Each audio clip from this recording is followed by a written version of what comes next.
Bismillahirrahmanirrahim. Assalamualaikum warahmatullahi wabarakatuh. Alhamdulillah wassalatu wassalamu ala Rasulillah wa ala alihi wa sahbihi wa mawala wa ba'du.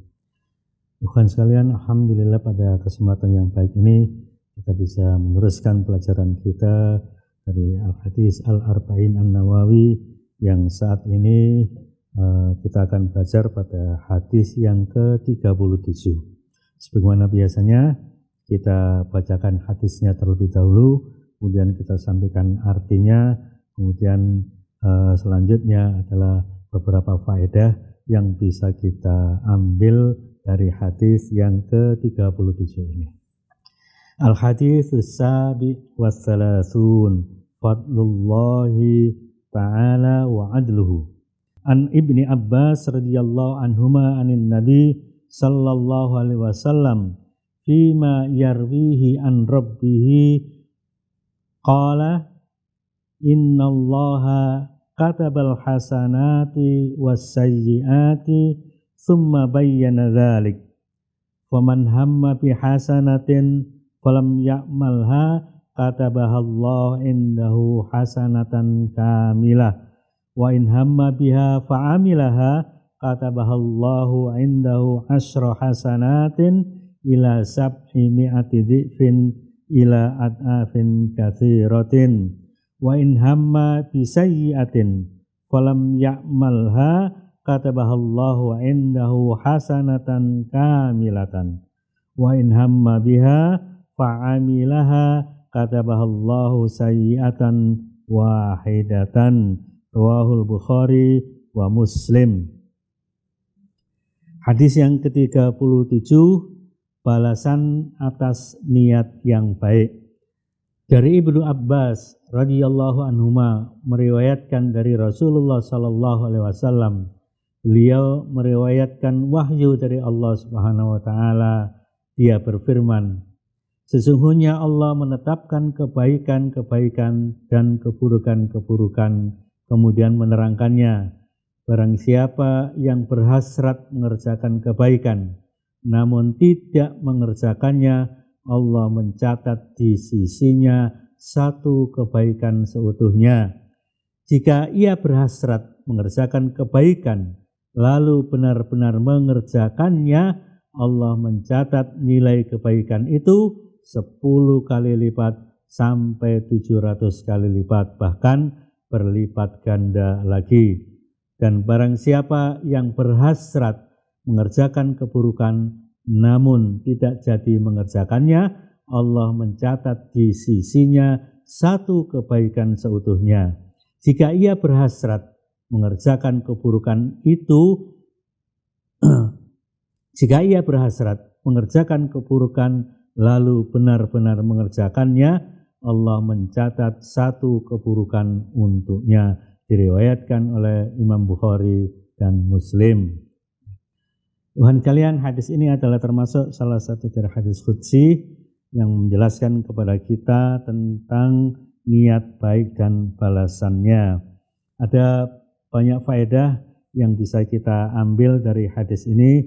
Di antaranya adalah Allah Subhanahu wa taala menulis semua amal hamba-hambanya di Ummul Kitab, yaitu ketetapan atau takdir yang sejak dahulu. Allah Subhanahu wa taala menulis perbuatan hamba-hambanya, baik mereka yang berazam atau berkehendak untuk melaksanakannya ataupun telah melaksanakannya. Hal tersebut dilakukan oleh para malaikat.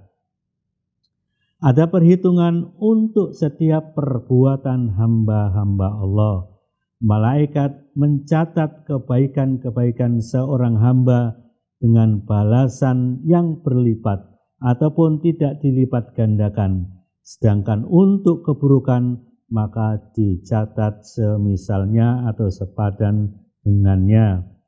Penetapan atas malaikat yang bertugas untuk mencatat dan menjaga amal-amal perbuatan seorang hamba. Para malaikat mencatat seluruh perbuatan seorang hamba, termasuk di dalamnya adalah amalan hati. Seorang hamba yang berkehendak untuk melakukan kebaikan dan belum sempat dilaksanakan, maka baginya balasan satu kebaikan. Niat dalam beramal banyak berpengaruh terhadapnya. Seorang hamba yang mengerjakan satu kebaikan akan dibalas dengan 10 kali lipat sampai 700 kali lipat. Seorang hamba jika berhasrat untuk mengerjakan keburukan, kemudian meninggalkan karena Allah Subhanahu wa Ta'ala, maka baginya satu pahala kebaikan. Seorang hamba jika mengerjakan keburukan, maka ia mendapat balasan yang sepadan dengannya. Suatu keburukan tidak dibalas dengan keburukan yang berlipat, akan tetapi dia akan menjadi besar karena beberapa alasan. Balasan atau hukuman berkisar antara kebajikan dan keadilan. Luasnya anugerah Allah Subhanahu wa Ta'ala menunjukkan keberadaan Allah Subhanahu wa Ta'ala. Pelipat gandaan kebaikan tidak terbatas pada angka 700 saja. Bahkan dilipat gandakan yang sangat banyak tanpa batas. Sebagaimana disebutkan dalam hadis yang diriwayatkan oleh Imam Bukhari, man tasaddaqa bi adli tamratin min kasbihi thayyibin wala yaqbalullahu illa thayyib fa innallaha yaqbaluha bi yaminihi thumma yurabbiha li sahibihi kama yurabbi ahadukum fuluwahu hatta takuna mithlal jabali. Barang siapa yang bersedekah dengan sesuatu yang senilai dengan sebutir kurma dari usaha yang halal, sedangkan Allah Subhanahu wa Ta'ala sebagaimana kita ketahui tidak menerima kecuali yang baik, maka sesungguhnya Allah menerima sedekahnya dengan tangan kanannya, kemudian dia mengembangkannya untuk pemiliknya, sebagaimana salah seorang di antara kalian membesarkan anak kuda yang kecil sehingga sedekah tersebut menjadi besar seperti gunung, diriwayatkan oleh Bukhari atau Imam Bukhari. Barang siapa yang hendak mengerjakan keburukan, kemudian dia meninggalkannya bukan karena Allah, bukan karena ketidakmampuannya, maka tidak dicatat sebagai kebaikan pun juga tidak dicatat sebagai keburukan. Akan tetapi jika alasan meninggalkannya karena ketidakmampuan, maka dicatat baginya sebuah keburukan. Hukuman atas perbuatan buruk berlaku antara keadilan, ada balasan atas perbuatan buruk tersebut, dan pengampunan. Hal tersebut sebagaimana sabda Nabi SAW dari Abu Dzar yang diriwayatkan oleh Imam Muslim, Rasulullah SAW bersabda, man jaa bis sayyiati fajazauhu sayyiatun mithluha au ughfir. Barang siapa yang mengerjakan keburukan, maka balasannya adalah keburukan yang sepadan atau semisalnya, atau aku mengampuninya, kecuali dosa syirik. Perbuatan baik yang terjadi, perbuatan buruk yang terjadi, sungguh hal tersebut sudah ditulis dan ini sudah final, artinya tidak ada perubahan setelahnya.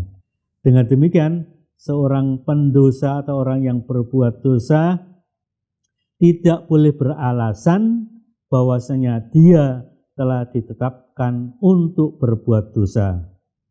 Karena Allah Subhanahu wa Ta'ala telah memberikannya pendengaran, penglihatan, pemahaman, bahkan mengirim Rasul untuk menjelaskan hal-hal yang diperlukan, juga dijelaskan kepadanya perkara-perkara yang hak.